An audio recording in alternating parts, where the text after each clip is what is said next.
now lead us in this room tonight to learn some things about leadership. We thank you for that. In Jesus' name, amen and amen. I'm going to refer to this on the screen or on the board, hopefully before we leave. It's not going to necessarily happen right away. But let's get into our teaching as we talk tonight about contextual analysis. Contextual analysis. And you'll get an understanding of what this contextual analysis is as it relates to you being the leader. And so this will be extremely helpful to you as you go along, especially when you start dealing with more than one or two followers, because ultimately as a leader, your responsibility is to produce.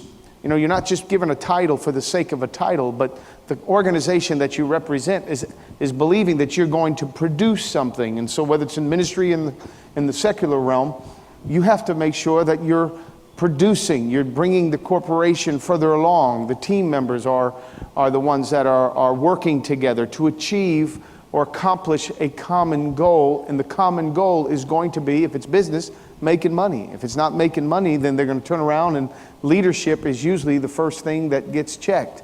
And the same is in the case with ministry. It has to be a spiritual development. And folks, in ministry, numbers should be expanding and increasing when you're in a ministry, because it's touching more and more people. You want to be able to touch more and more people. That's the goal of the gospel. The gospel has this magnetism to it. And people should be drawn to the gospel that we are teaching and preaching. And so our ministries should be growing. If we're not growing, if departments aren't growing, if that's not the case, then we're going to have to go and say, leader, what's the issue? So the leader's responsible for the followers. But in order to be successful, it just doesn't mean that the leader has to be the guy that's calling the shots and so on. And that's what we're going to find tonight in this teaching on contextual analysis. It says in your notes, William Shakespeare writes it down. It says, a right judgment draws us a profit from all things we see. Leadership is giving us the ability to see the people, as in tonight's context, see the people we are working with and their abilities along the way.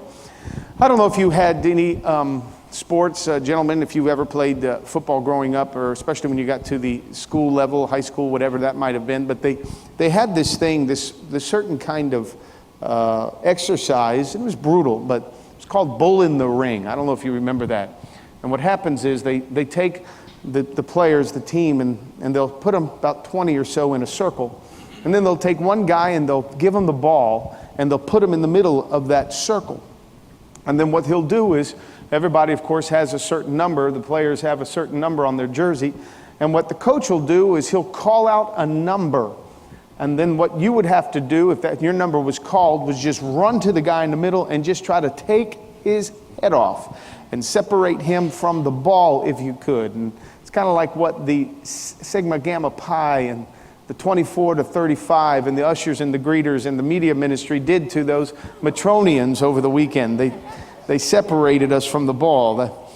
They hurt us. They won, sad to say. It wasn't a real good thing. We're still kind of limping. But anyhow, that was the whole exercise.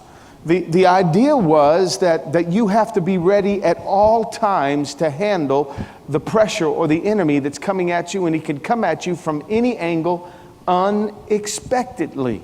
And so they put you in the middle if you were a ball handler, and they wanted to teach you that you could be on your guard no matter what the opposition may throw your way. And in a real sense, that's what leadership is about. It's about you have to be ready to position yourself when you are facing opposition. And the way you position yourself as a leader when opposition comes your way is what will determine your ability to succeed and move the organization further. And our focus tonight is going to be showing us how we lead people. And we're going to be leading them regardless of where they are at, to help us get to the end zone, to help us succeed. The first example I want us to look at real quick is just Jesus. If you look at Jesus as a leader, what you ultimately see is that he was a complete leader. He had every aspect of leadership flowing. All cylinders of leadership were operating in his life. And what I think ultimately makes him complete is that he had the ability to really care for those he was leading. If you will recall, he knew when it was the time to comfort people, but he also knew when it was time to have to yank somebody's chain.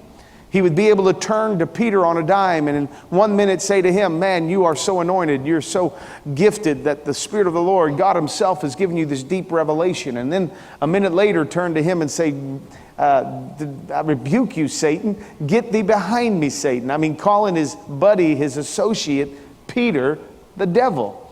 And yet we don't see Peter getting all mad at Jesus about it. He knew that Jesus cared for him. And he also was very patient with his followers, with those who were working with him, his team. Do you recall over in Luke chapter 9, Jesus was forbidden to go into a Samaritan town.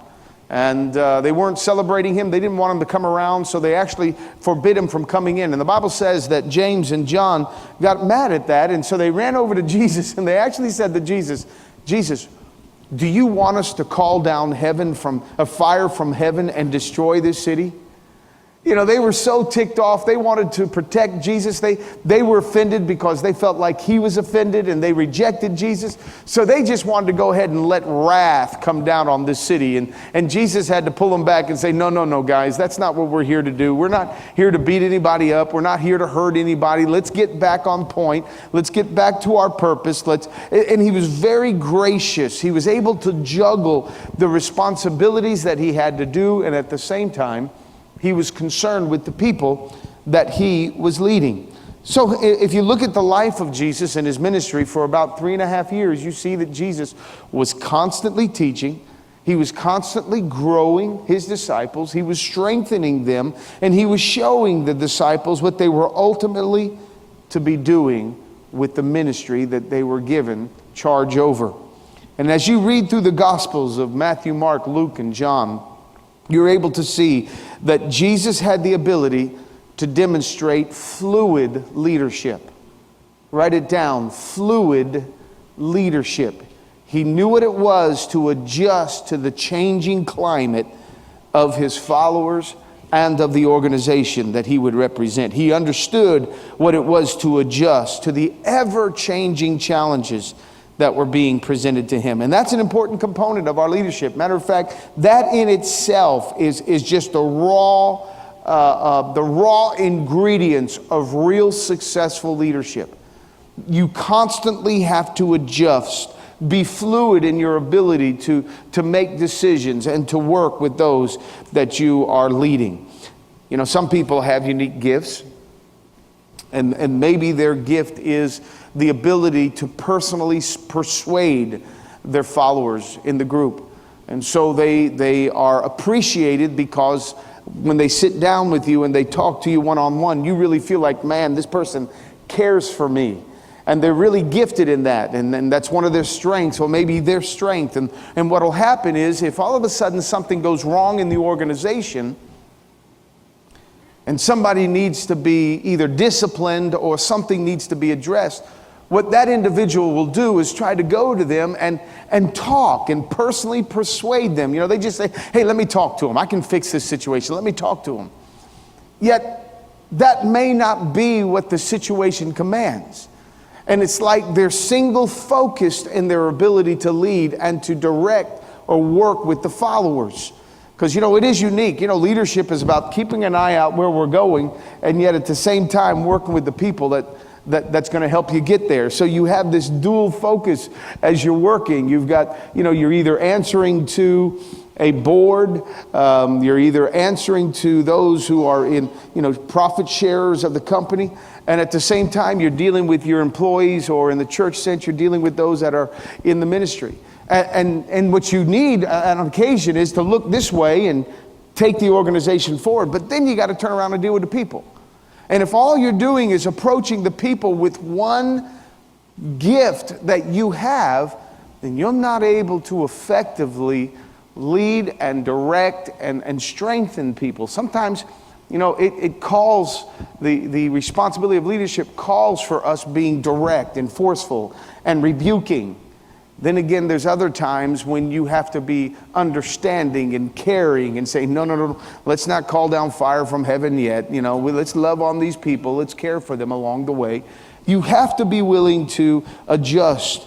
So some people may approach the challenges of their organization by throwing their weight around.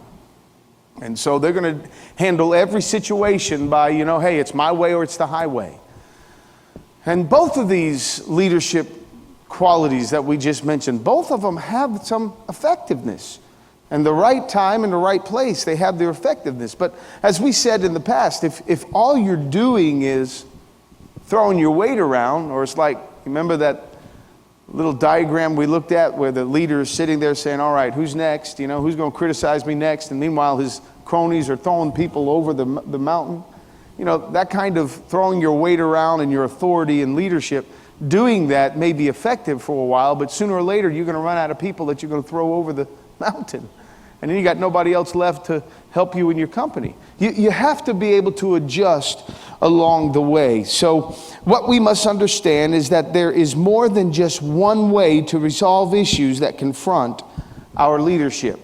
It's like this, having one tool in the toolbox. Letter B, one tool in the toolbox. If all you have is one tool in your box that you believe is effective, then that's going to be the tool that you use regardless of the problem. If you only have a hammer in your toolbox, then every problem looks like a nail. And it's calling out, beat me, beat me, beat me. And you could, cut a piece of 2x in half with a hammer, but it's not going to be pretty. It's not going to necessarily fit the house or the front entrance of your home or your company, because that wood isn't going to be as beautiful as it is. You're going to have to diversify along the way. You're going to have to be fluid in your approach. You're going to need more than just a hammer. You're going to need more than just a screwdriver. You're going to need more than just a saw. You're going to have to develop other tools along the way in your toolbox. What we're actually talking about here is Roman numeral number 2. It's called situational leadership. Situational leadership. And that in itself is a raw foundational truth or component of leadership that is crucial to you and I being able to lead others and serve the organization. A, look at letter number A. Follower is a technical term. A follower is a term that's used to represent the people that I'm going to use this way, that we serve. Not that we lead, but we serve. In a ministry capacity, we are serving those who we lead. Jesus said it this way, I've come to serve and not to be served. But that didn't mean that Jesus did everything for everybody. He also understood that there were occasions when he had to leave the disciples, or allow the disciples to do their unique gifts, use their gifts and talents for the cause, and he would use his talents and gift for the cause. So when he is out ministering to the crowd, he's preaching and he's teaching and he's sharing with them parables, but he's not the guy that's over here that's feeding them. He tells his disciples, let's go get some food for these people and let's feed them. Well, here's the guy that says, I've come to serve and not to be served, but yet he's the one pointing the finger and saying, let's go serve these people. And what that meant to the disciples is, run down the street, find the food, come back and break it up and serve all of these people. Jesus wasn't the one in the apron. He wasn't in the bakery, the kitchen. He wasn't the one doing the cooking. But remember, he came to serve, not to be served. Remember, he was the same one that was in the boat sleeping while the disciples were rowing and paddling away across the sea when all of a sudden the storm came up. But remember, he came to serve, not to be served. Well, wait a minute. If he's serving me, shouldn't he be the one that's paddling the boat? Shouldn't he be the one that's up at midnight? No. Jesus understood, as well as everybody in leadership has to understand, that everybody has their unique gifts and their positions along the way. But ultimately, those who are following us are people that we are serving. And I promise you, if you come at it from that perspective of your ability to lead others, that you're saying, I am here to serve them. If I can serve Della, then Della's going to do a much better job at the things that she's called to do. That's my role. And if I can do that with her and multiply that with the Jackies and multiply that with the Jeps and multiply that to all the others in the organization, then my leadership is just being expanded and the organization is growing, and I'm following my calling, they're following their calling, but we're serving one another. Other terms that we would use to our followers could be our constituents or our customers or our colleagues or our employees. The point is this, letter B, followers exist in a wide variety of talents and abilities. And the church is a good example of this. Right here, matter of fact, in this room, there are some people that are new in the faith. And then again, there are some people that are real mature in the faith. There are some people that's been in this church for years, and there's other people that have only been in this church for a very small amount of time. And yet right here in this church, it is our responsibility as leadership to engage everybody at the level where they are at. We can't just throw out a word or a culture or a plan that we just think everybody's going to grasp, everybody's going to understand.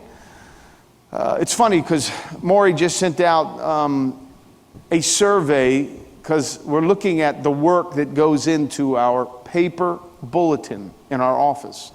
And let me just ask you by a show of hands, be honest with you, how many of you read your bulletin every week? Can I see your hands? Just leave them up. 1, 2, 3, 4, 5, 6, 7, 8, 9, 10, 11, 12, 13, 14, 15, 16. Okay, too many hands. You're the reason we're going to keep working, I guess. No. And so we asked people in this survey, we said, hey, tell us some things about the ministry or this, that, and the other. And somebody actually had the audacity to say that I don't preach deep enough. Of all the things that people said in that survey, that's the only thing I can remember. Is that I don't preach deep enough. Am I right, Maury? Isn't that what they said? I don't preach deep enough. It needs to be deeper. Well, we try to throw the meat out there. We try to throw the bread out there. We try to make it a real smorgasbord. But the challenge is making sure that we're touching everybody at their different levels. And that's so valuable to us, because letter C tells us this: leading people is leading them regardless of where they are. Regardless of where they are. Did you already write all these down because you have the answers? You are bad. She is something else.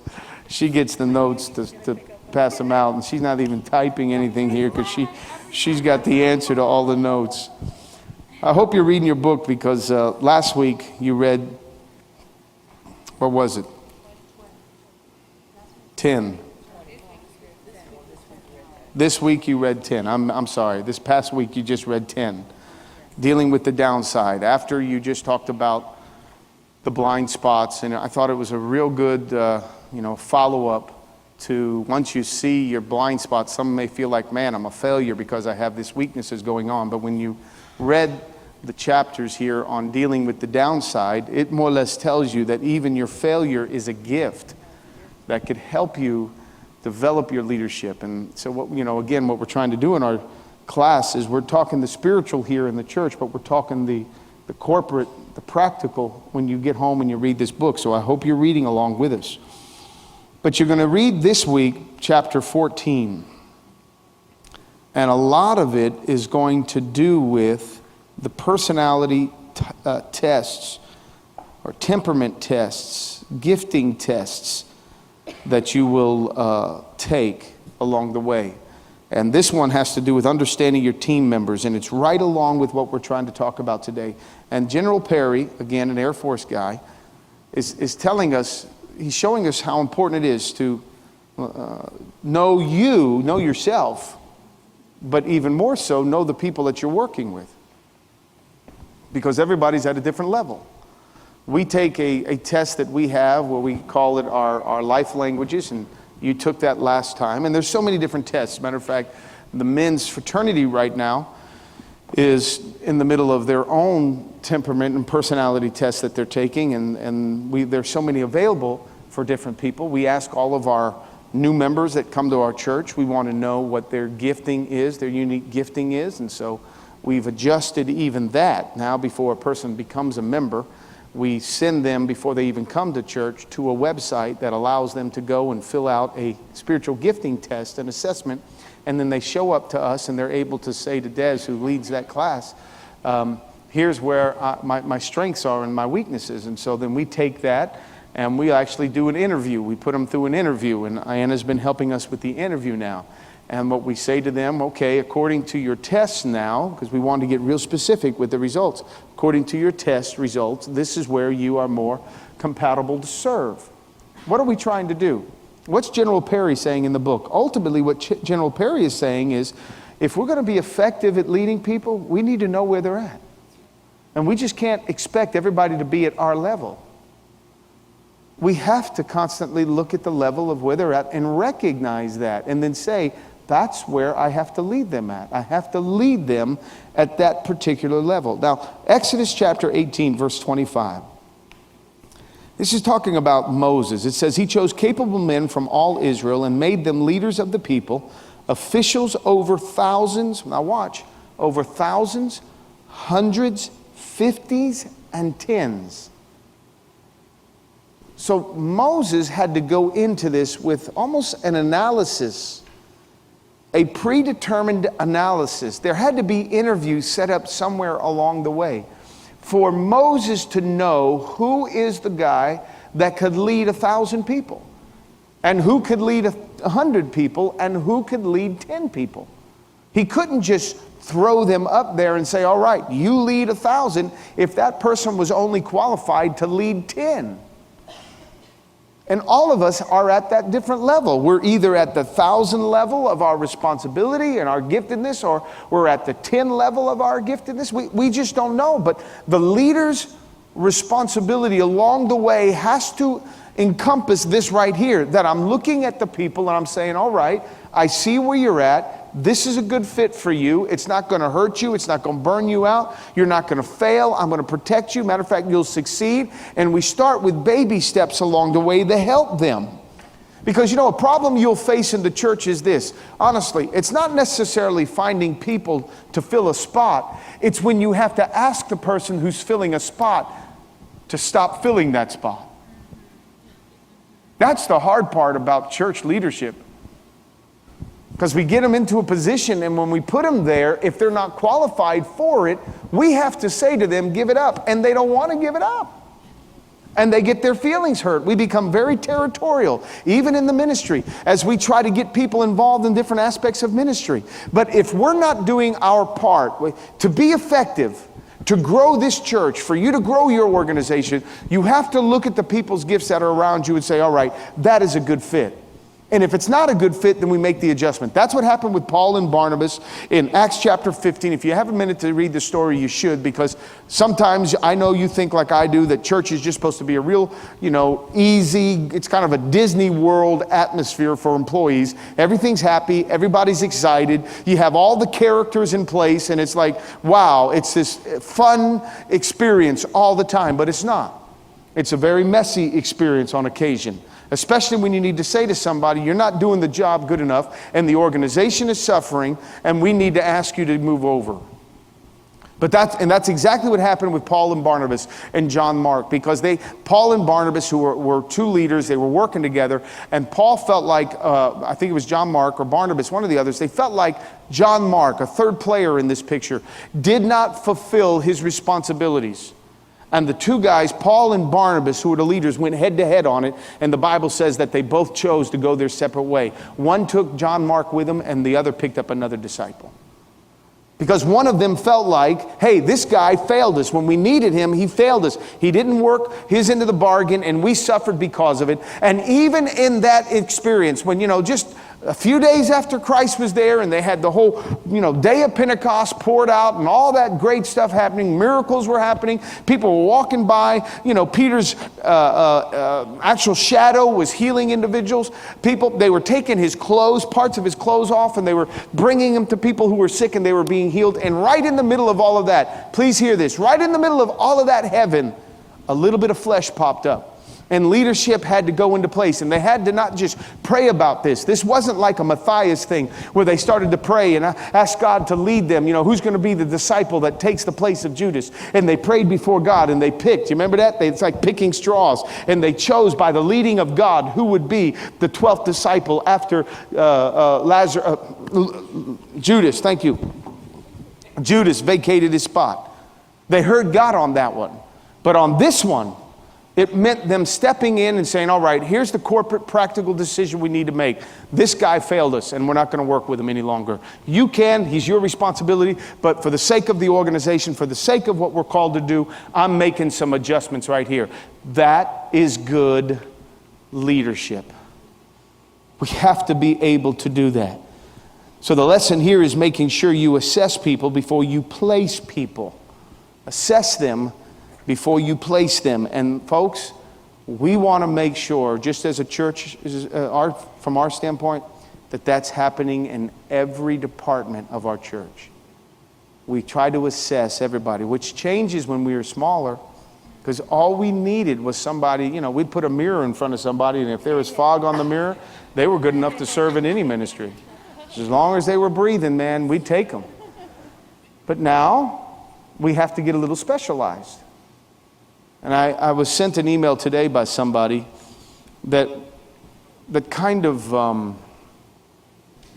I wanted to take the email, and it's not somebody who comes regularly to our church, but it actually came from somebody back at our old church, Grace Church, that was sent to somebody in our church that somehow, I guess I was BCC'd, so I'm like, is this for me? Are you trying to send me one of those signals that I'm not picking up on? But the signal more or less was this: that when the ministry is small, the man of God, the leader of the ministry, has such great connection with the people that he's up close to all the people, and there's a great relationship, and all of his preaching and all of the ministry is about touching the people. So what they're saying is that he's touchable. He's just real close, and it's great. But that the bigger the ministry gets, the more distance he gets from the people. And he's not able to spend enough time with the people, and the implication was now that the people start to suffer, and programs replace relationship, and so on and so forth. And I read it and I thought, you know what, there's tremendous truth to that. And that it's always, we always have to be aware that just because we have, a good 20 or 30 rows of chairs between the front and the back doesn't mean that we're disconnected. It doesn't mean we're disconnected. We just have to work harder at staying connected with people.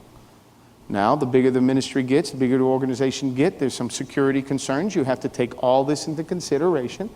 In our church, we try to do that, especially with Mary and the global influence that she has. Sometimes there's some weird, wacky people that come around, and we want to make sure that she is protected. So, yes, there's certain places Mary will not be, environment, and we don't go to everybody's house. And it's funny because just last week, Sunday night, we went to celebrate my cousin's birthday, Jonathan's birthday, and we sat down to dinner, and Dennis and Myra Dandrinas were there because they've been very, very close and connected with Jonathan and Melissa now that they're going to be getting married. And so we all sat down to eat dinner, and I looked over at Dennis and Myra. I said, well, it's about time you take me out to dinner. How long y'all been coming to the church, Sophie? 11 years. I think we went to dinner and went to your house probably 10 years ago. That was like the first time we went to dinner, and we haven't gone to dinner since. It's not because I don't like them, they don't like me, but everybody gets busy from time to time. Now, please, I'm not asking you to ask us over for dinner. That's not what I'm saying. I'm for real. We don't have to do that. You have AIM on Monday night. Some of you have worship on Tuesday night. Some of you have church Wednesday night. You only have a couple nights for you and your family. So don't feel like you need to ask us over to eat. Honestly, my dad's church, it was roti. It was when this wonderful family invited us over from Trinidad and served us roti, and it was one of those. And I'm forcing them down. So we don't have to go to dinner to stay connected. But the point being is this. Sometimes, glad you got here, Burke. Sometimes when the organization gets bigger, it's only a natural part of the organization that that we all adjust along the way. And just so you know, Mary and I, as well as every other staff member in the know of our church, not all the workers, but those that are personally responsible to minister to the body here, we have a real good communication system in place that helps us stay informed of the needs of the people. Now, I personally have not talked to Alan Paul about his son Marcus, who broke his arm over the weekend. But I'm aware that Marcus didn't need surgery. I'm aware that Marcus just had his arm set and they'll do the deal they need to do. Though I did not make the call, he did not call me, didn't text, I'm informed because we work really hard to make sure that that distance is not so far apart. We work really hard at those things. And the point that I'm trying to make in this context is that even as the organization grows, the leader has to look around and say, okay, who's good at making sure we are informed of the people's needs? Who's good at that? And you just can't take a person with ADD that's just real creative and excited in the moment, that does a great job in front of the people, to all of a sudden be the person that's running around giving you all the information. Because the moment you tell them, they forget it by the time they get to the door. So we work hard on looking at people's gifts and saying, hey, this is a good fit over here. And every leader has to do that. That's exactly what Moses was doing. John 16:12. Listen what Jesus says. I have much more to say to you, more than you can now bear. Hear what Jesus was saying to the people who he was teaching? He assessed the situation with them. He assessed the people, and he knew that there were some things they could handle, and there were some things that they couldn't handle. It's a great part of leadership. Assess the people that are following you. Matthew 7:6 says, do not give dogs what is sacred. Do not throw your pearls to the pigs. Some of you from our King James Version would know he's saying, do not cast your pearls before swine. Does anybody know what that means? No, I'm talking about, where did they get that phrase from? Do you know where that phrase came from? We think of, oh man, it's just taking precious pearls and throwing them in the mud with some pigs. But they actually say this. From our teaching, we've learned that rabbis of old would, in their speaking or in their public speeches, they always had about 4 or 5 nice passages of the law that, or the Bible that they personally liked. And what they would do is they would just, before they would end their message, they would just rattle off these passages. And what they called that was stringing their pearls. And the implication, the thought is, when don't cast your pearl before swine is, it may be special to you as a rabbi. It may be your favorite verse because it helped you. It blessed you. But just don't throw it out there to a person who cannot appreciate where it came from. Just because it's a blessing to you doesn't mean it's going to be a blessing to them. And the same is true here, where God is saying to us, Jesus is teaching us, listen, the Word is saying, don't just take what is special and throw it before people that are not ready for it. I was telling somebody not too long ago, they were saying to me, Steve, would you please call this individual? Because they sent me a message and they wanted me to follow up on something. And I knew what I was going to say to them would not be received. I knew they would not take it. And so I'm talking to this individual on the phone and I'm saying, listen, it really does me no good to make the call. I'm damned if I do, excuse me, and I'm damned if I don't. I don't mean to offend you, but that's the position sometimes you're in when you're casting your pearl before swine. Not that the individual's a pig. That's not my point.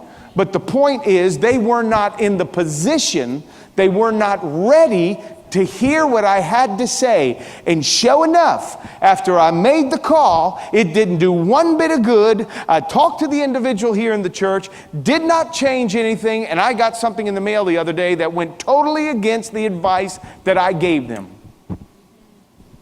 They weren't at the level to receive it. Why did I do it? Why did I eat? I knew I shouldn't have done it. I knew it. But you know why I did it? I'll tell you what, because I didn't want somebody to say something negative about me. Because I didn't return the email, didn't return the call, didn't get involved in it. I did it for somebody else when I knew that I shouldn't have done it because it wasn't going to make any difference. And now I'm mad and they're mad. Instead of abiding by this principle.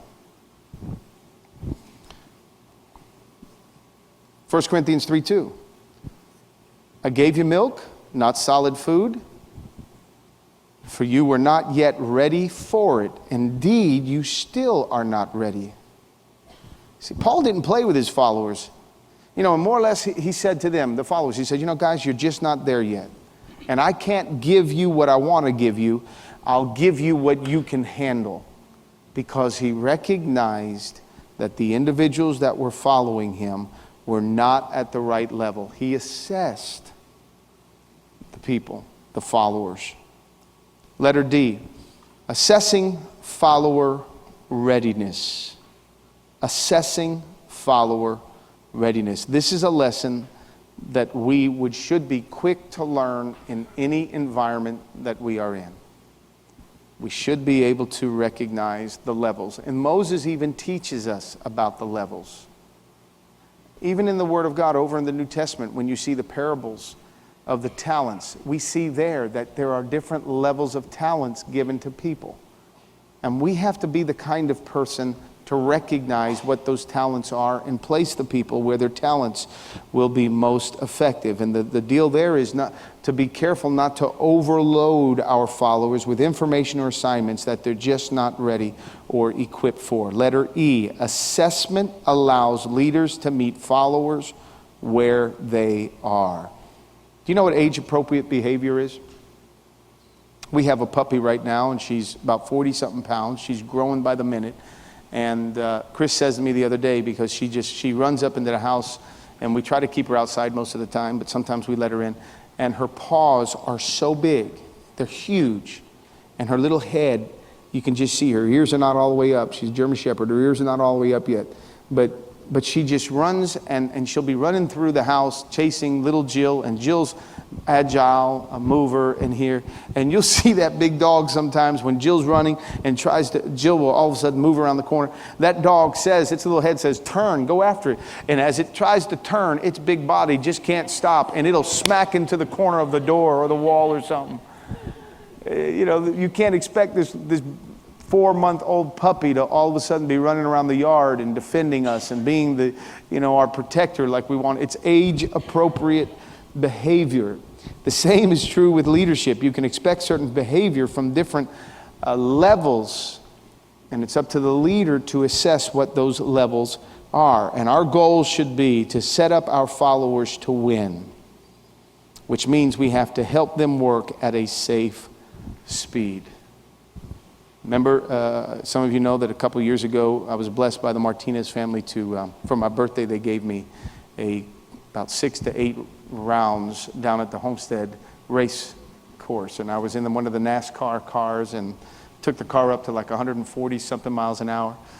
But just because you get in that car didn't mean that it could just immediately take it to top speed. You had to go to first gear, and in that car, when you took off in first gear, you were almost already out of pit. You'd come in before you hit the actual track. You were already in first gear up to close to 100 miles an hour.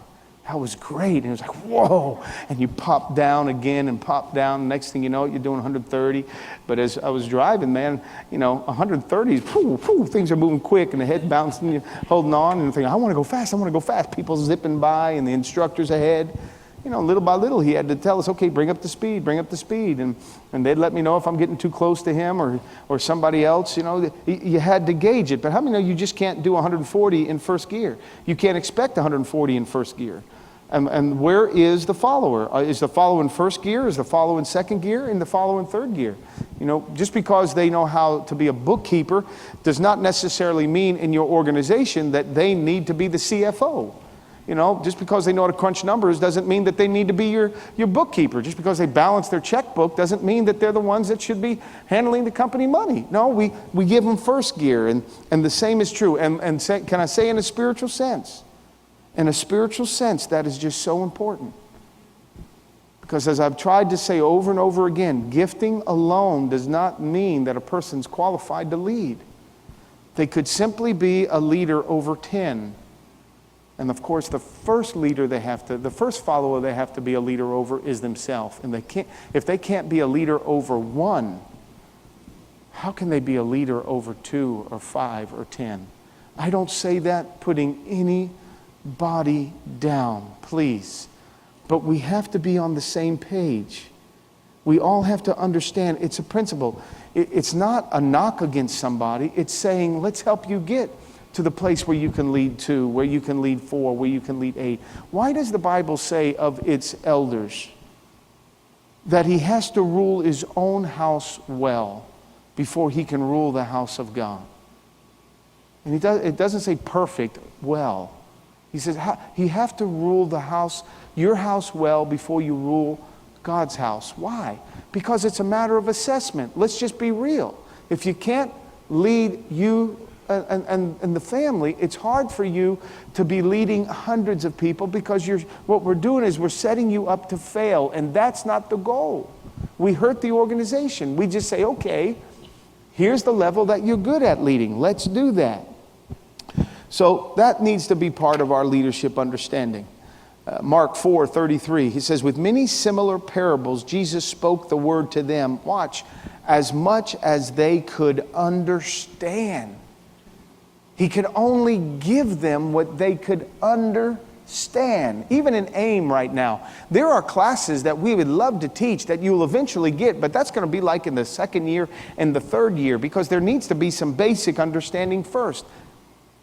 So Jesus understood that. So the key to situational leadership, and that's what we've been talking about, is reading followers and responding to them in an appropriate and corresponding manner. The word for letter F is reading. Reading followers and responding to them in an appropriate and corresponding manner. Now, I understand the concept of leadership that says, my leaders are here to do, or my followers are here to do what I say. It's my money at the end of the game. It's my company. I sign their paycheck, and they are here to do what I say. And I understand that. I do. It's not necessarily the greatest approach to leadership and the only approach to leadership that one should have. I don't know if you're going to necessarily get the greatest results with that kind of attitude about leadership. But let me talk to you about this. Responsible leadership. Roman numeral number 3. Responsible leadership. A, good leaders are supposed to be responsible people. How many of you agree with that comment? Good leaders are supposed to be responsible people. So only half of you agree with that comment. How many of you agree with that comment? Cool. Okay. The word responsible actually means this: response-able. Response-able. To be responsible means that I'm able to respond effectively to a situation. Respond-able. Webster actually defines the word respond as react. When we're talking about leadership, what we want to show you from a responsible position is that a responsible leader is one who is able to respond or able to react. They are capable of reacting. It's a leadership exercise that all of us must develop in our life. Some of you have seen the commercials for Toyota all of a sudden. I don't know if you saw the one where it showed guys that were in a lab, and instead of it talking about their cars, I just saw it last night, instead of you seeing that Toyota is now about car performance, the commercial that I saw last night was about guys that are in white jackets, they're in labs, and now what you see is that in the laboratory they're going back to their experiment. They're like going back to the process of development. And the whole point there is Toyota had a massive recall a couple weeks ago, and they've been getting terrible press because of it. But the thinking heads got in the war room and said, we need to respond to the problems of our organization. I know it's not good to always be responding, and you should be proactive and not always having to be reactive, but leadership calls us sometimes to be reactive. We have to respond and react, or there are situations going on that, if left unmet or unaddressed, will cause more damage to the organization. The reading that you did with Perry this past week, he talked a little bit about rumors, and that you can use rumors for your good. That you can either get information out there through the rumor mill, or you can find out what's going on in your organization through the rumor mill. And let me say this, some of you have this opinion, like I do most of the time, that if there's rumors in the organization, that's a bad thing. Nobody should be spreading rumors. It should be all honesty. But in real life, you can't always keep people from doing what people do. And people like to get around the water cooler and say things sometimes. And it's not bad. It doesn't come from necessarily a bad place. They just want to talk. And I don't think it's bad that people just want to talk. And we've got to be sensitive to that. That, okay, we want to protect unity in the church, but some people are just going to talk. They didn't learn early on to just zip their lip, They have to express themselves. And so if the rumor mill is out there, it's not bad. Don't think of the organization as being bad. Just because we have conflict in this church doesn't mean it's bad. But here's where it's bad in the organization. If it goes unaddressed, if the leader does not respond to the stuff that's going on in the organization. Let me fix that, or else those that are on the tape are going to have a fit. So it's a good thing to be able to respond. I don't know if some of you were in the service back in the old building where a lady in the middle, actually as I started to preach, a lady got up and wanted to start talking and saying something. And Mary at that time turned on a dime and went and said, "No, you're not. No, you're not." And she stood up and she went and grabbed that lady and Des, and they just took her right out the back door. Oh, it was great. I've never seen Mary act like that. At least not to another person. No, you're not. No, you're not. It was great. What is it? Because, hey, if something goes on, 9 times out of 10, they're going to look to the platform and say, okay, what are we going to do next? How are we going to fix this? Because they always look to the leader to react or respond when something's not going right. A couple of weeks ago, we had one of those stories where this huge dude, he was huge. He was in overalls, and he was like 2 Manny Paulas, maybe 3 Manny Paulas together. He was huge, Manny. And he came walking in. It's the end of the service. We're pretty much done. We gave the salvation call, and this guy comes walking in with blue jean shorts. He looked like a logger. And he's huge, and he comes walking in over here. Nobody gets in his way, because everybody's like, oh, let's stay. Oh, boy, let's just praise the Lord Jesus. Hallelujah. Kurt got real spiritual all of a sudden, because he's sitting over there. Kurt's like, oh, hallelujah. He was just not going to get in the way, and he's supposed to be MPA security. What is that? Roger 10-4, this guy he's big. Call George. George is at home. Big deal. Get him over here. Gullah needs to handle this. He's a policeman. I don't want to have to handle this guy. And the dude came walking in, and he sat right over here. And I'm like looking at Kurt, and I'm saying, Kurt. And David's sitting over here, and Maury's over there or something. And so this guy's like sitting here, and there's like 3 chairs. And so they tell Kurt, go sit next to the guy. So Kurt comes over, and instead of sitting next to the guy, he squeezes up next to David like, hey, how you doing, Dave? You going to get this guy? It was hilarious. We're like, oh, Roger 10-4, we got trouble. Well, it was all cool until the offering was taken, and everybody saw him reach in his pocket, and everybody's like, well, what are you going to bring out? What are you going to bring out? Brought a big wad of cash, put a few $100s into the offering. He's like, oh, great, brother, come here, brother. We love you, hallelujah.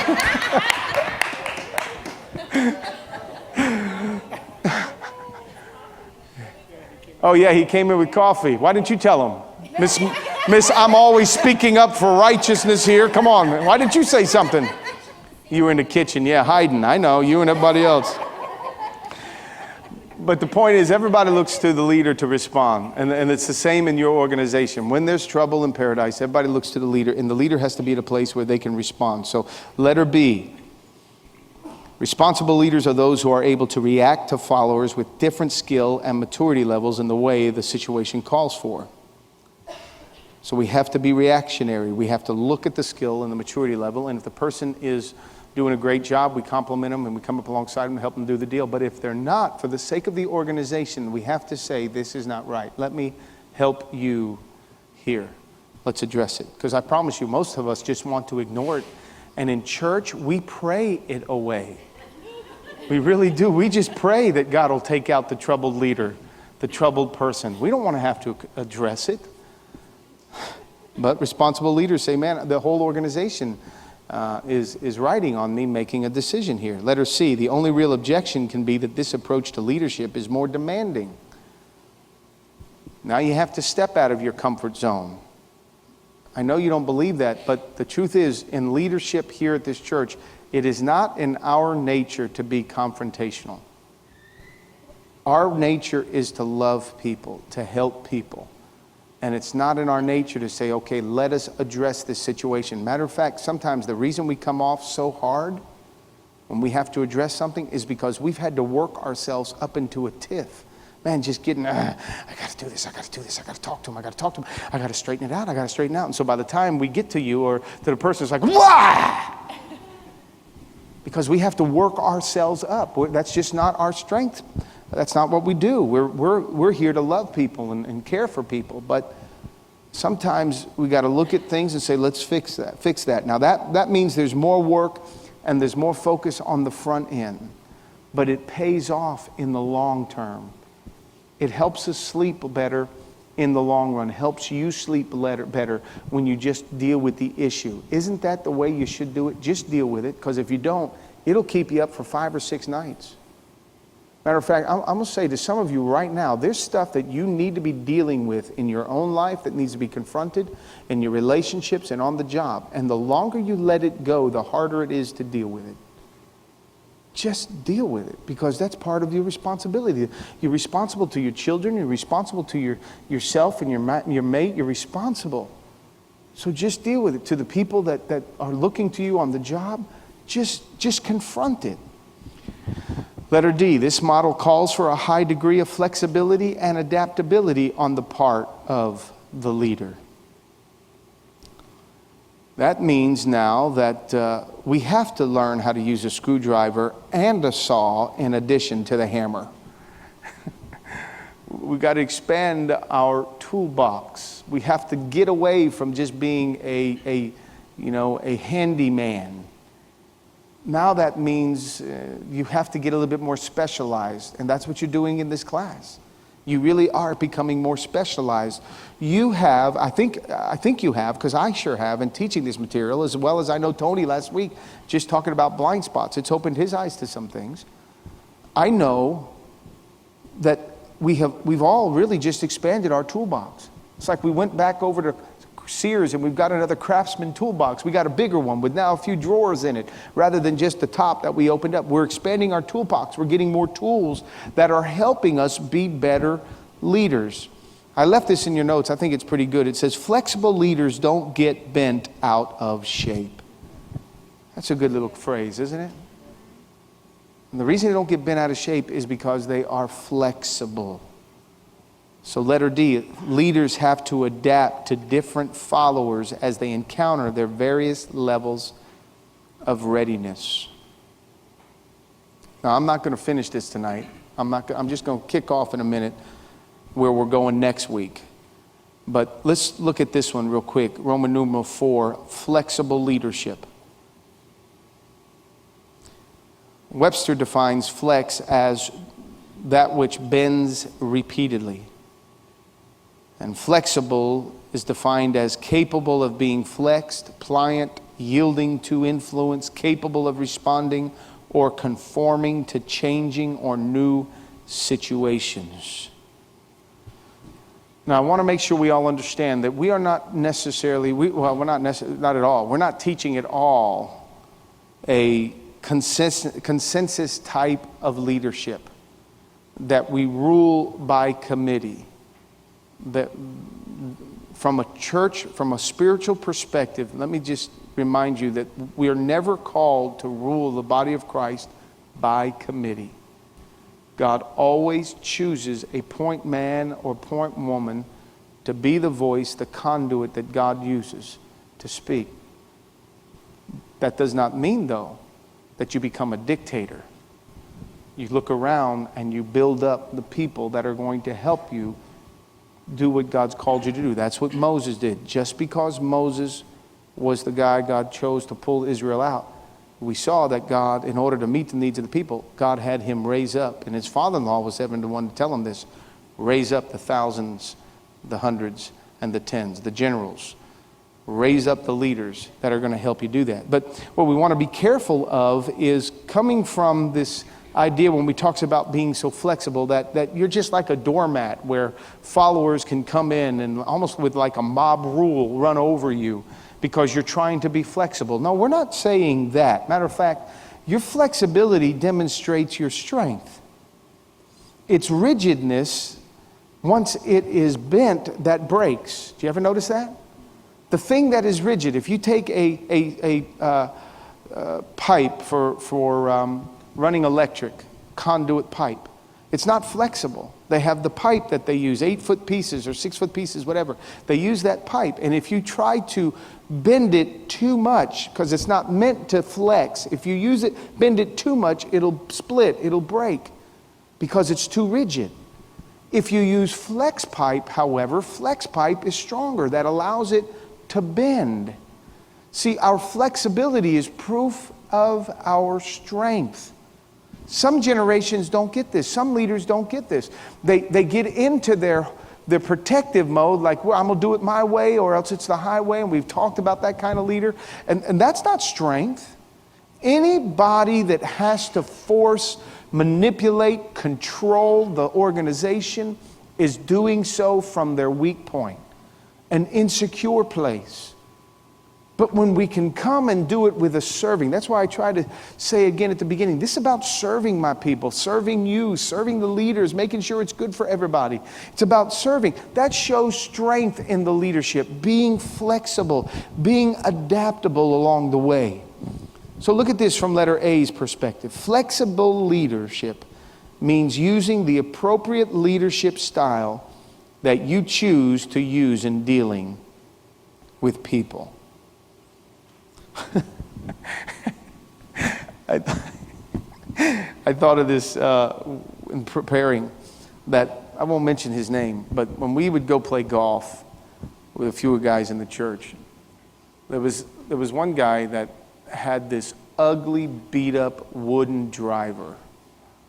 It was ugly and it was beat up, and it was an old wooden driver. Now we'd get out on the tee, and we'd tee up the ball, and we'd all have, our big head drivers, and we'd pull them out, and we'd whack. And our ball would, sometimes we're lucky it'd go straight or go off to the right, go to the left or something. But wherever we were, he'd pull out his big driver, and he couldn't hit the driver. He'd get frustrated. And before you know it, whether we're 20 yards from the green or whether we're 100 yards from the green, he'd pull out that ugly old wooden driver. And it was a wooden driver for every hole on the course. That's how some people lead. They lead like that with just one little club. But what you learn in golf is that the club determines the distance and the height and the throw of the ball, not necessarily the strength of the swing. Again, the guy that seems to hit the ball the farthest has this whole fluid, flexible swing that allows them to come and make contact with the ball. And what he does is he keeps the swing the same. He just changes his golf clubs. So when they use a 3-iron, it's more straight, but then when it gets to 4 and it starts to adjust little by little, the wedge changes until you're up to what they call the sand wedge, and it's like almost flat completely, because now you just want to get the ball out of the sand, and you don't even hit the ball, you hit the sand, and somehow it projects the ball out. That's what leadership styles are about. It's being flexible. It's saying, okay, let me use the right club in my bag. I mean, you don't use a putter on the tee, and you don't use a driver on the green. You have different clubs for different holes. That's what flexible leadership is about. It's recognizing the unique styles of each of our followers. Let's see where they're good and let's use them. Now, I'm pretty much done tonight, but I do want to just introduce this, and then next week we'll hit it more. And the reason I want to introduce this is because in your notes, I think it's going to require you to read a little bit more about this. I've put it in your notes, not in this form, but I've actually put the material in itself there. And we'll look at this more, but I want you to try to get your brain around this. This is really good information, especially for people that are trying to really influence and touch other people's lives, okay? This is really cool. The first thing I want you to look at is what they call the readiness levels. And it's at the bottom here, and it's the 4 green boxes. The readiness levels. That means your followers are going to be at one of these levels. Readiness level 1, readiness level 2, readiness level 3, or readiness level 4. Now, let me just say this. There are two, in effective leadership, the style or the best way that, and when we're talking about this, the best way to be able to connect these two, because here's your leadership styles, S1 all the way to S4, and here's your readiness levels of your followers. This is actually your followers down here. Sorry to put that. This is the followers. But in this right here, you're either leading this group of people. This is really good stuff. You're either leading them from a directional perspective,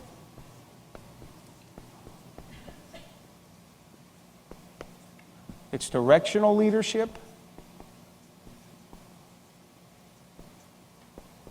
or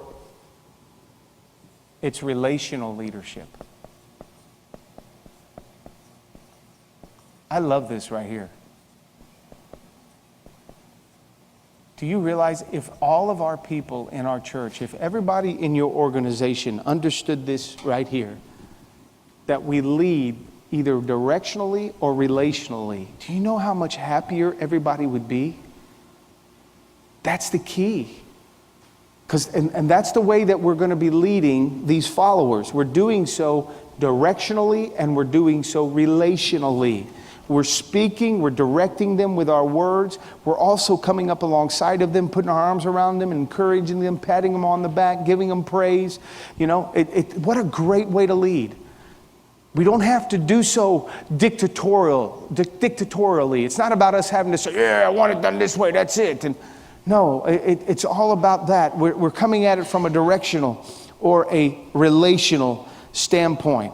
Now, the goal is this. Here's the stuff that we look at in our notes. Let me take this out here. I want to pull this over. I love this. Have a great trip. We'll be praying for you. Wow. Appreciate her coming out, knowing she's got to go to Israel in the morning.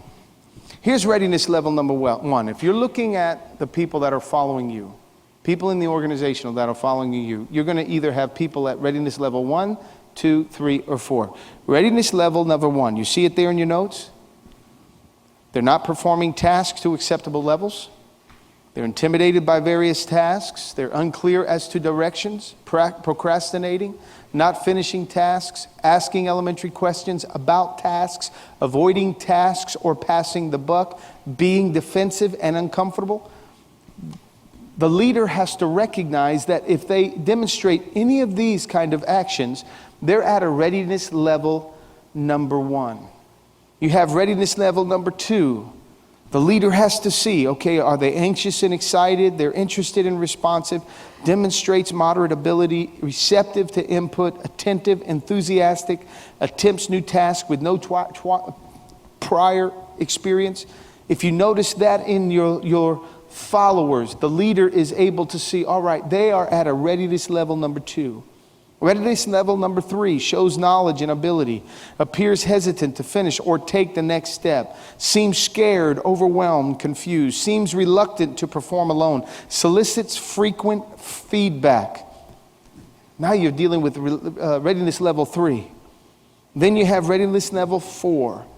They regularly inform superior of progress. They can operate alone. They're results oriented. They share both the good and the bad news. They make effective decisions regarding tasks, performs to high standards, is aware of expertise. That's a readiness level number 4. And the leader sits back and as we're Christian leaders in corporate or in the ministry, we're praying, God, you've given me these people. You've placed these employees in my company. You've given me the opportunity to come up alongside of them. You've brought them to me. And I know the first thing sometimes we think when we're looking at somebody who's not performing their task to an acceptable level, or intimidated, or unclear as to direction, they procrastinate, or they're not finishing. The first thing we want to think of is, let's get rid of them. But as a Christian leader, we have to sit back and think, second of all, okay, God, I'm praying that you bless my business. You bring me these employees. Oh, God, we pray that you're expanding this ministry and you bring us these workers and these leaders to work with us. Where am I going to see them at? I've got to determine what level of readiness they are at.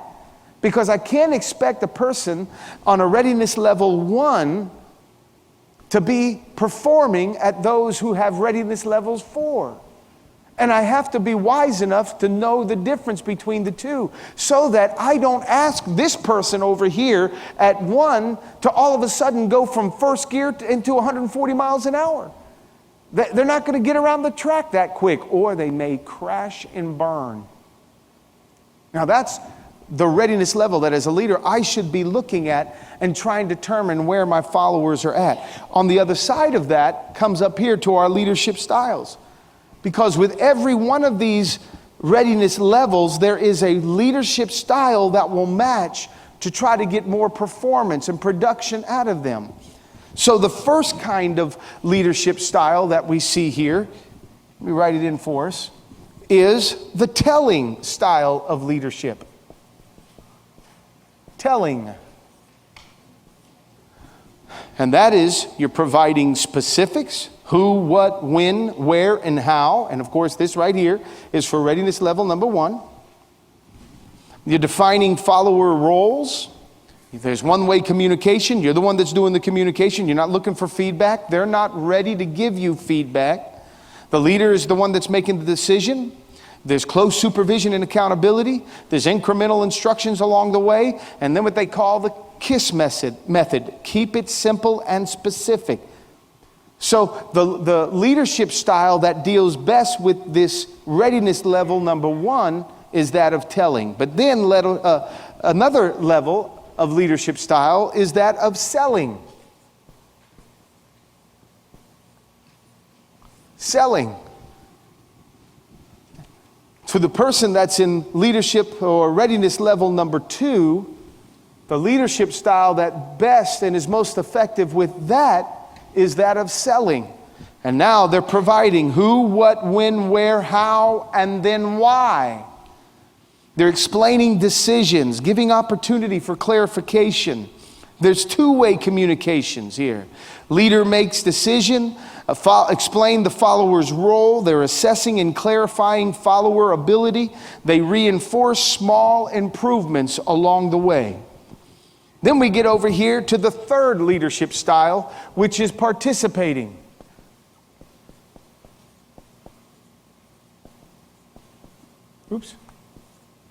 Participating. And participating is working with the readiness level 3. So now you'll see the difference. They're encouraging input. Give me feedback. How you doing? Actively, you're listening. The follower is now starting to make decisions along the way. There's two-way communication and there's involvement. There's supporting of the risk-taking. Go ahead, step out of the boat, level 3. You're complimenting the work. You're giving praise so that you can build the confidence. And then there's the leadership style of delegating.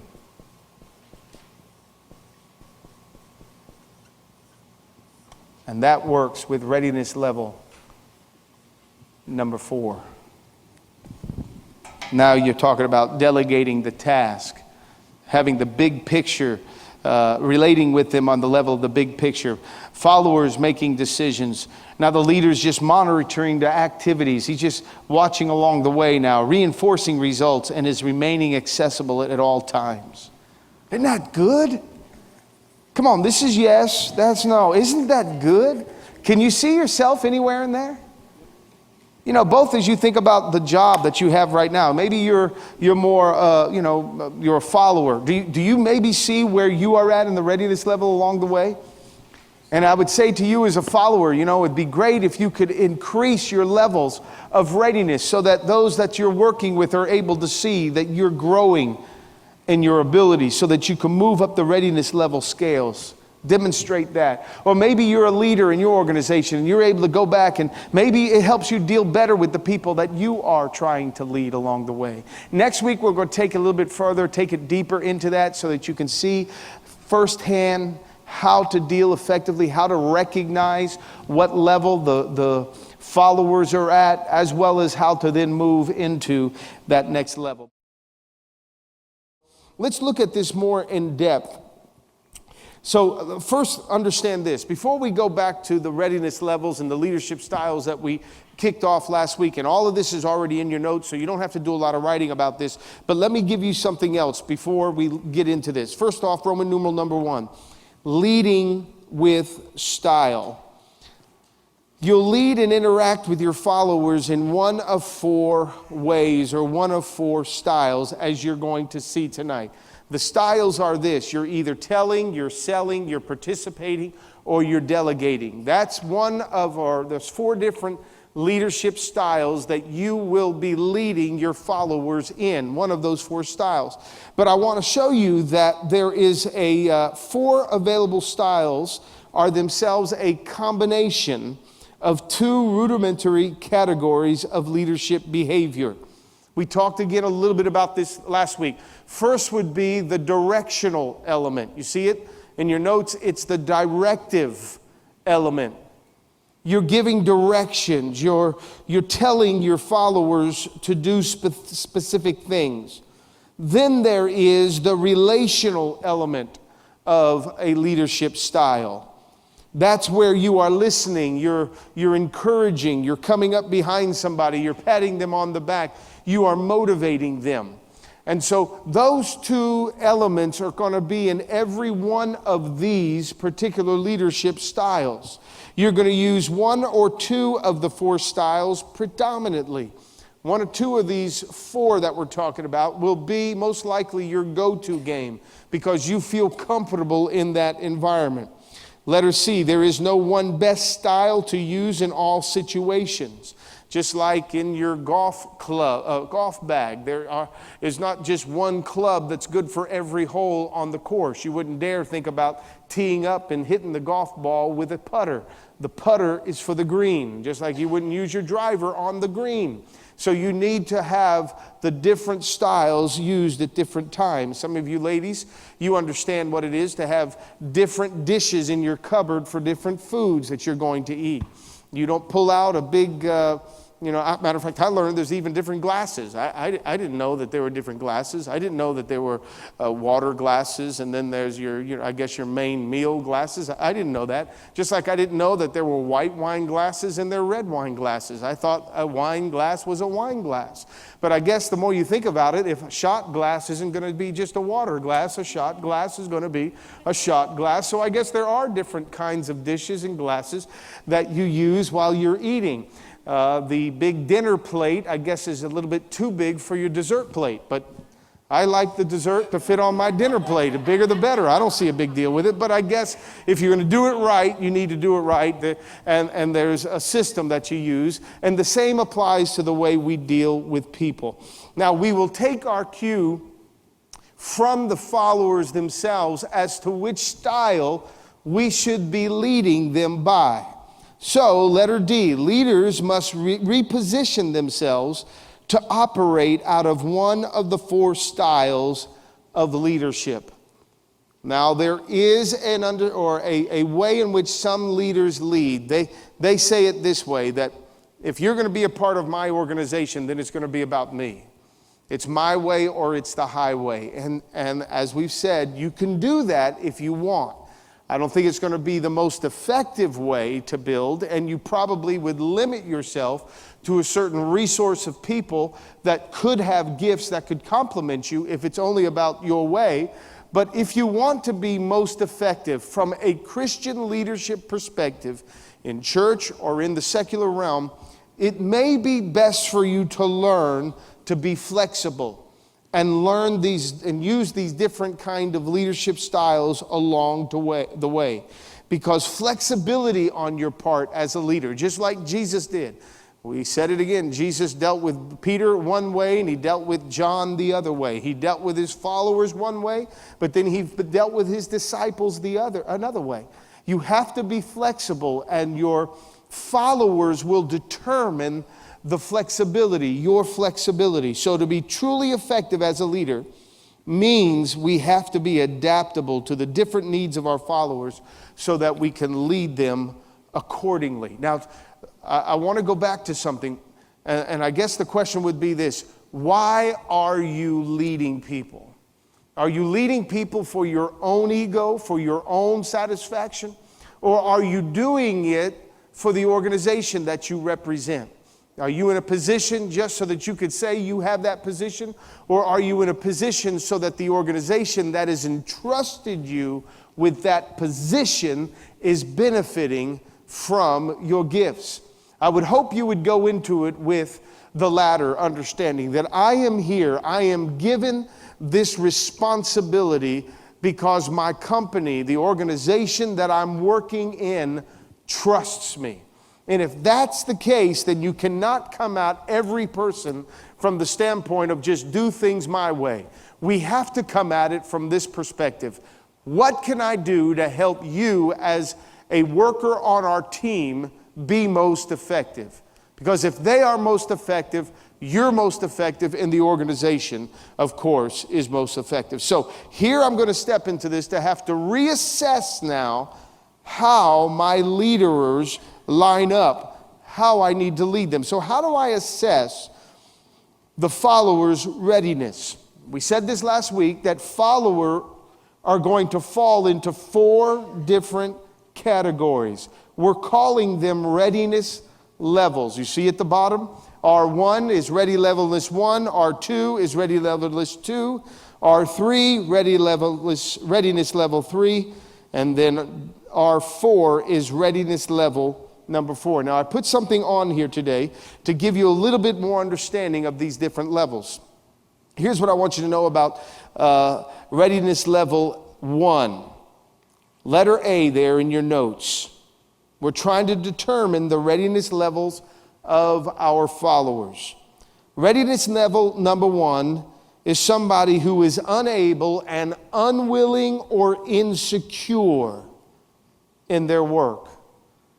They either don't have the skill to do it, or they don't have the desire to do it, or they're just very insecure about their position.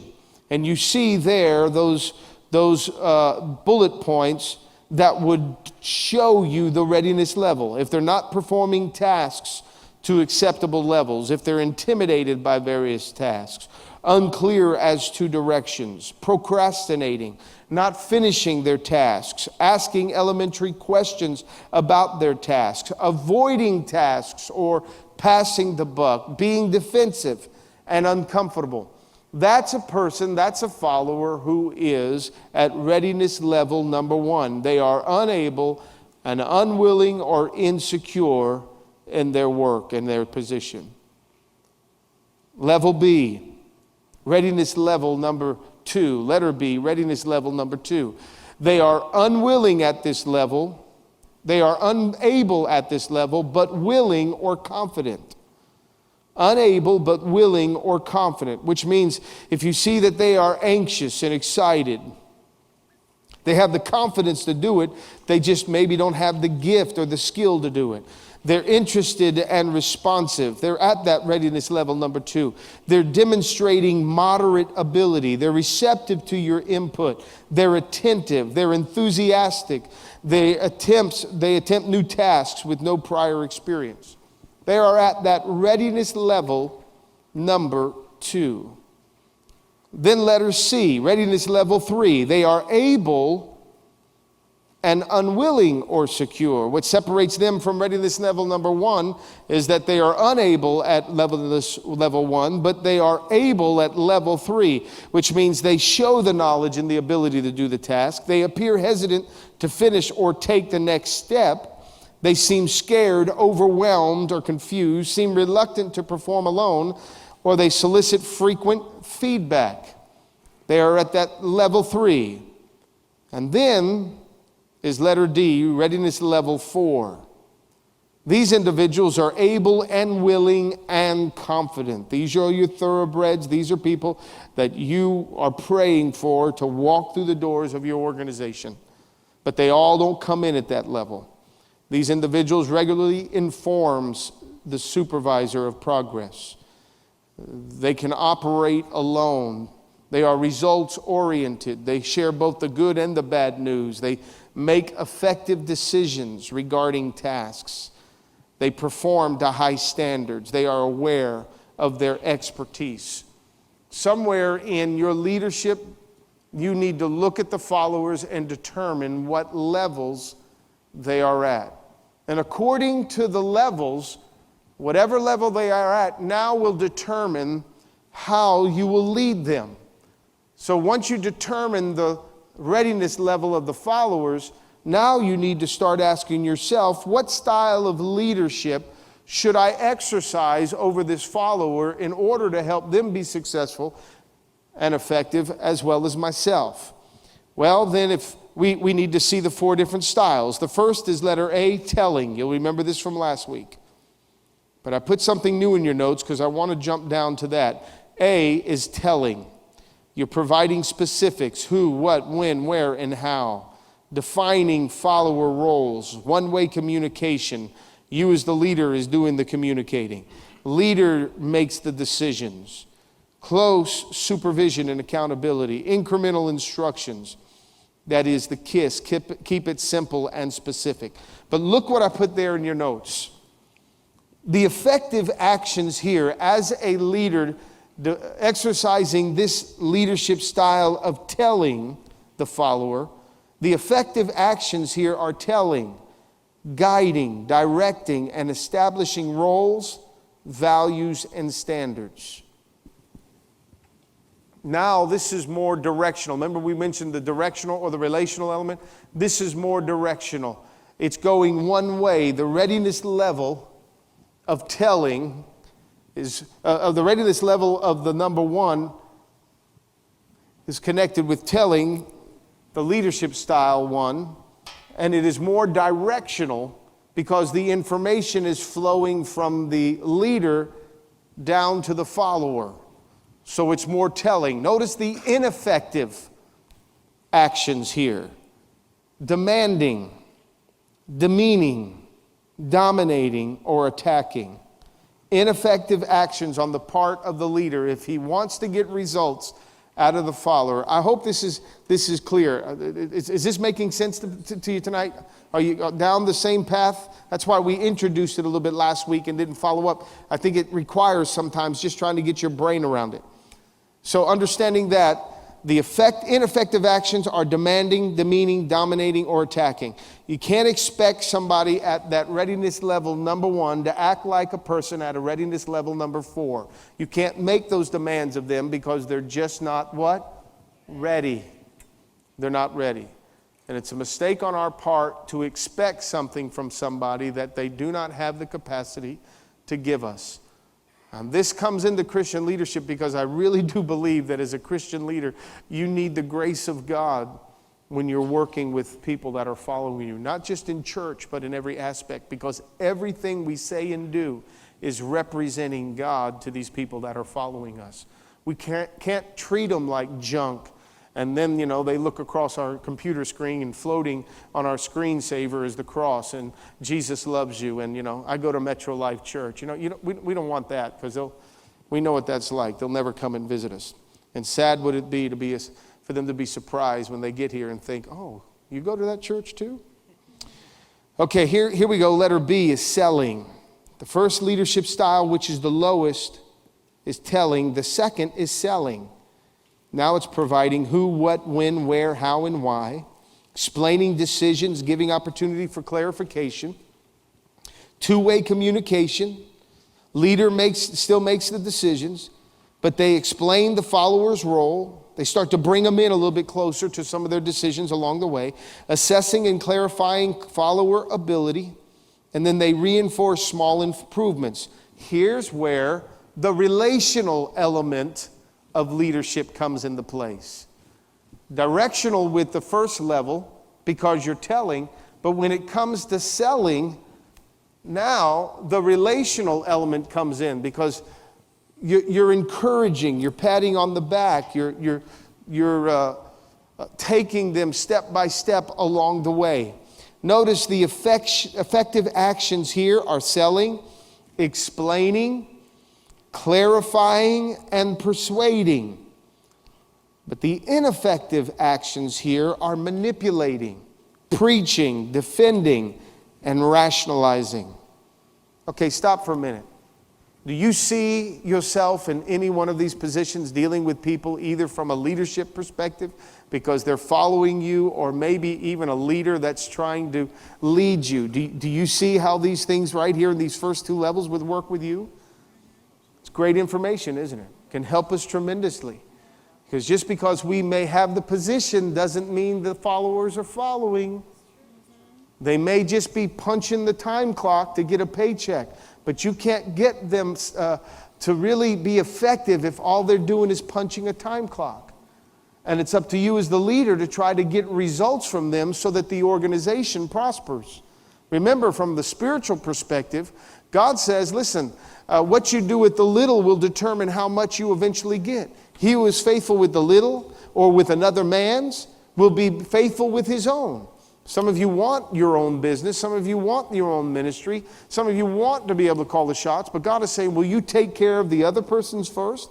And in taking care of the other person's effectively, then God sees that you are ready and able to take care of something bigger and better. Let's look at letter C. Participating. Participating. Still, the relational element is going to be experienced here, and participating is going to be dealing with this third level of readiness. Participating. And participating is this: it's encouraging input, actively listening, follower-made decisions. Now it's like you can trust the individual after you've groomed them through telling, after you've walked with them through selling, but now you start to let them make a decision because you're following their lead or you're encouraging their decision. So the follower starts to make the decision at this point. There's two-way communication and involvement going on between the leader and the follower. The leader will support the risk-taking of the follower. He'll compliment the work, give praise, and build confidence. So the effective actions here are participating, encouraging, supporting, and empowering. Ineffective actions here are patronizing, placating, condescending, and pacifying.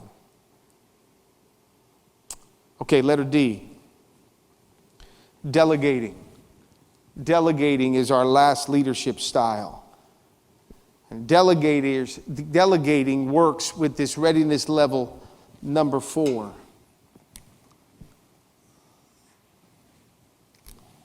And delegating goes about delegating tasks. They're big picture relating, talking about the vision. Their follower makes the decisions. Now the leader is monitoring activities. They're reinforcing results, and they're remaining accessible. And the effective actions here on the part of the leader are delegating, observing, entrusting, and assigning. The ineffective actions here are abandoning, or dumping, or avoiding, and withdrawal. Man, I hope we can learn this stuff. This is tremendous information. If all of our leaders just here on the church level can understand all of this, we get happy people on both sides of this deal. We get happy leaders that are saying, look, they're coming to the table and saying, look at the success of this year's work or this particular task or this event. How wonderful it is. Because, from a church perspective, folks, the events for the followers are like, our worship encounter. The people around the altar, the people in the crowd are the ones that are getting the results. They're being affected by what's going on up here on the platform. And that's why they come. They want to receive it. But when you're putting this event on as a leader and you've got people trying to cover this base or cover that base, we don't necessarily feel what is happening here. We don't get the privilege of feeling the goosebumps all the time. We don't get that. What we get, though, what helps us feel like we've done a good job is the results of what ultimately happened out here. And if people are happy, if people are worshiping, if people are coming down and getting prayed for, and because we had the right amount of prayer people up here praying, or because we had enough ushers that were serving the individuals, because we had the children's facility covered next door, because all of that was done, we get in the office and it's like, all right, we did our job. Happy leaders, they're happy when the followers are happy, when the followers are doing what they feel inspired to do, what they're being told to do. When the followers are covering their bases, the leaders are happy. But it doesn't matter how good we've done up here if we feel we've done our part because maybe we killed it with the right sermon, or we really did it with the right video and everybody loved it and laughed. If we're not really all that excited if the followers aren't happy. If the followers weren't encouraged and didn't come and just get, just overwhelmed by the success of the event. What really gets Mary and I pretty excited is this, at the end of the service, to see people walk down here and give their lives to the Lord. And when they come walking, and we saw it Sunday morning, and we saw it twice actually. We had about 6 or 7 people, 9 people in the second service, I think it was, 6 or 7 in the 9 o'clock service, and to see it on our people's faces, to see the people in the crowd get excited about people coming and meeting Jesus. I mean, we're excited about getting them saved, but equally as excited is to see our followers get excited because they invited somebody to come to church, hoping that they would be able to get saved. And when they did their part and the leadership does their part and somebody comes in and gets born again, man, that just makes us feel so good. So when the leader's happy because the followers are happy, everything's wonderful.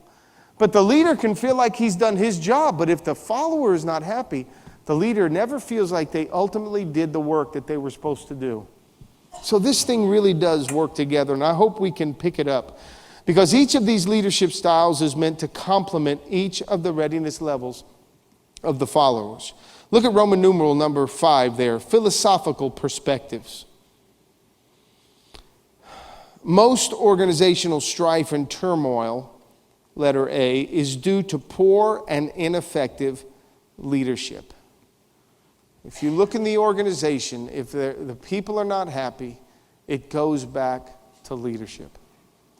We had a family member that served in a pretty up-and-coming church in the Central Florida area, and every weekend we kept hearing about how powerful the services were, and they would call and tell us what the sermon was, and it was all new. The church had been started probably about a year, and it was all new and really exciting, and it was cool to hear them get so excited. But as time went on, there were some leadership issues that were going on in the church, and we knew that with time, if the leadership issues did not get resolved, it did not matter how powerful the services were.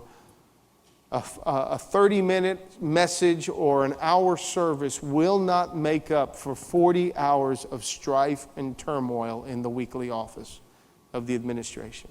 It just won't make up for that. And sure enough, as time went on, because the leadership didn't get their stuff in order, because there was a lot of manipulating and dumping and backbiting and strife going on during the week, less and less was heard about how powerful the sermons were. Because that stuff, it's kind of like the Bible when it talks about all the love and that is there. He says, listen, man, even the gifts that we have, one point, if it's not tempered with love, and we know that love is caring for people, if it's not tempered with love, then all that prophecy, all that gifting stuff, faith, all that stuff. At one point he says it's like a sounding cymbal. It's just a bunch of noise. There's no substance to it. And we can point our finger back to if there's any strife in the organization, it goes back to leadership. Leadership is usually the cause for all dissatisfaction, either on the job or even in the church. It goes back to leadership. So, letter B, if we're going to look at readiness levels of our people, then we need to make sure that we are complimenting our people at their readiness level. So understand this about readiness level 1 people. They get overwhelmed if they are over-assigned. At readiness level 1, if you pile on too much work, people can literally get sick if they're not happy, they're not comfortable. So don't give the readiness level 1 people too much work. Don't over-assign them with work if they're not ready for it. Letter C, R2s need to be encouraged and supported. They're ready to go, so let them out of the gate and run with them along the way. They're going to need encouraging. They're going to need input. They're able, but they don't necessarily have all the know-how. Letter D, R3s need to be shown how. Hands-on and participation is needed from the leader. And then letter E, R4s, if under-assigned, will become frustrated. So understanding that your R4s in any organization, they are the thoroughbreds. They need to be out on the track, running and running and running. They're made for that. And we're trying to be very sensitive about that, as I mentioned to you from time to time. I just have a philosophy with people. I do. I don't expect everybody to be at the same level of spirituality when they come through the doors of our church. Now, you know my philosophy about people that serve in public ministry, but there's a lot of private ministry, things that go on behind closed doors that we still need in place to help us do the bigger things. And just because a person works behind the scenes with us does not necessarily mean that that person is all spiritually and ethically there. But I just have a philosophy about that. We're going to run them, and we're going to run them, and we're going to run them. And let them use their gifts and talents to promote the work of God. They don't have to be perfect. But as we ride them and we put the reins on them, if we find that they start bucking against the reins, and they don't like to be saddled and ridden, and they just want to be the wild horse that does its own thing, then with time, they will disqualify themselves. But we're going to look at their readiness level and try to work with them along the way. And I always say it, even though with our staff, and this is an adjustment for all of our staff, because remember, for the longest time, it was like us four and no more on our staff. And then we started to open up the doors and trying to get more and more people involved in leadership. But as we do that, we also have to realize that these individuals come in at the different readiness levels. And we're very sensitive about it. And we'll run that horse, man, until it can run and win as many races as it can. But it may not be the horse that takes us ultimately to the finish line. Because even Jesus worked with Judas, and he said of Judas, I know he's going to disappoint me. He's going to turn me in. He's going to stab me in the back. But I'm going to use him to accomplish the will of God.